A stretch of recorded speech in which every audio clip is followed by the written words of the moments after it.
کہ لوگوں پر بہت ظلم ڈھاتا ہے، ہم لوگ اس کے ظلم سے پریشان ہیں، ہمیں اس کے ظلم سے بچا لیں۔ حضور خواجہ غریب نواز رضی اللہ تعالیٰ عنہ نے فرمایا ٹھیک ہے، کوئی بات نہیں، تم لوگ اپنے اپنے گھروں کو جاؤ، ہم دیکھ لیں گے۔ حضور خواجہ غریب نواز پہنچے اس کے محل میں، سپاہی کھڑے ہوئے تھے، سپاہیوں سے کہا کہ جاؤ اپنے بادشاہ کو بتانا کہ معین الدین چشتی آئے ہوئے ہیں اور وہ ملاقات کرنا چاہتے ہیں۔ سپاہی اندر گیا اور کہا کہ بادشاہ سلامت، وہ باہر ایک فقیر، ایک بابا آئے ہوئے ہیں، وہ ملاقات کرنا چاہتے ہیں۔ تو اس نے پتہ ہے کیا جواب دیا؟ اتنا نشے میں چور تھا، اتنا گھمنڈ اور غرور میں چور تھا، اس نے کہا ہم بھوکے ننگے فقیر لوگوں سے بات نہیں کرتے ہیں، جاؤ ان کو منع کر دو اور آئندہ کبھی اس طریقے کے لوگوں سے ملنے کے لیے مجھ سے اجازت مانگنے مت آنا، تمہیں بتایا ہوا ہے کہ ہم کسی سے نہیں ملتے ہیں۔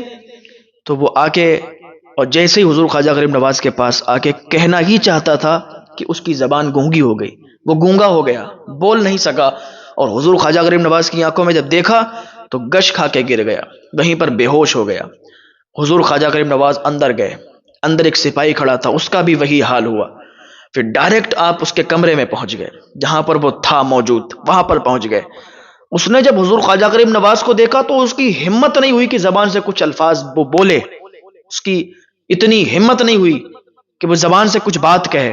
حضور خواجہ غریب نواز نے فرمایا ظلم کر رہا ہے، لوگوں پر ظلم ڈھاتا ہے، لوگ تیرے ظلم سے پریشان ہیں، تجھے کیا لگتا ہے کہ تیری پکڑ نہیں ہوگی؟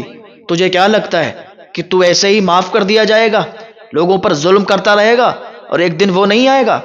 ذرا دیکھ لے تجھ سے پہلے کتنے لوگ آئے جنہوں نے ظلم کیے اور آج ان کے نام و نشان تک باقی نہیں ہے۔ ملے خاک میں اہل شاہ کیسے کیسے، زمیں کھا گئی نوجوان کیسے کیسے، یہی تجھ کو دنے رہوں سب سے افضل، یہی تجھ کو دنے رہوں سب سے اعلیٰ، ہو زینت نرالی ہو فیشن نرالا، زمانے کے فیشن نے دھوکے میں ڈالا، جہاں جی لگانے کی دنیا نہیں ہے، یہ عبرت کی جا کے تماشا نہیں ہے۔ کیا سمجھتا ہے؟ حضور خواجہ غریب نواز رضی اللہ تعالیٰ عنہ کے جلال میں وہ دیکھ کر بالکل خاموش ہو گیا، کہا حضور معاف کریں۔ اتنا کہا حضور خواجہ غریب نواز واپس آئے اور واپس اپنے جہاں پر آپ آرام کر رہے تھے وہیں آ گئے۔ دوسرے دن کیا دیکھتے ہیں لوگ کہ وہ جو بہت ظالم و جابر بادشاہ تھا وہ حضور خواجہ غریب نواز کے پاس آیا اور قدموں پہ گر کے کہنے لگا حضور معاف کر دیں، ہم نے بڑے ظلم کیے ہیں، بڑی تباہی مچائی ہے، حضور معاف کریں، غلطی ہوئی، سمجھانے والا کوئی نہیں ملا تھا، حضور معاف کریں۔ حضور خواجہ غریب نواز نے کہا ٹھیک ہے، اللہ کی بارگاہ میں دعا کر۔ اس نے اللہ کی بارگاہ میں دعا کی، توبہ کی۔ حضور خواجہ غریب نواز نے اس کے لیے دعا کی اور اس سے کہا کہ توبہ کر لے، آج کے بعد کبھی بھی کسی پر ظلم نہیں کرے گا۔